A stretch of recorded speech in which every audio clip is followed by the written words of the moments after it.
Ajjechaa hordoftoota amantaa kiristaanaa irratti raawwate ilaalchisee waraanni bilisummaa Oromoo ibsa baase.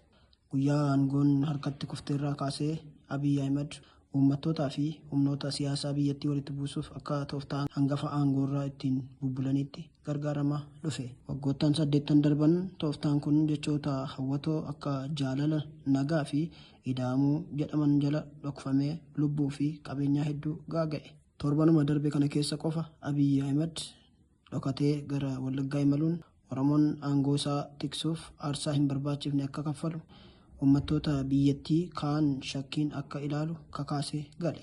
Kaayyoon isaa Oromootti diina horee qopheessee qabeenyaa fi lubbuu Oromoo jala dhokachuudha. Namni kun isuma dhiyeenya ifatti lola taasifameen Tigraay caalaa Wallaggaa barbadeessinee jedhee dhaadachaa turuunsaa kan yaadatamudha.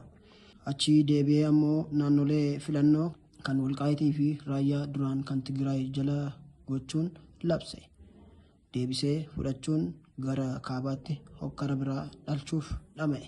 Guyyoota muraasa booda ergamtoota isaa bobbaasuun hordoftoota amantaa kiristaanaa namoota siivilii Arsii keessatti ficcisiise.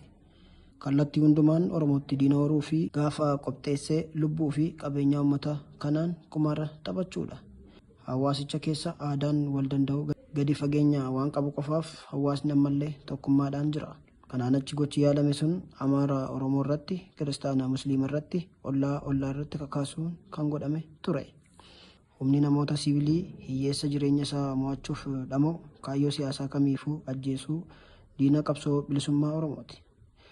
Humni namoota siivilii hiyyeessa jireenya isaa mo'achuuf dhamoo kaayyoo siyaasaa kamiifuu ajjeesu diina qabsoo bilisummaa Oromooti. Takka lubbuu namaa kabajamaa namummaa irraa mulqaa, karaa biraa immoo kaayyoo keenya galma keenya isa qulqulluu booressa.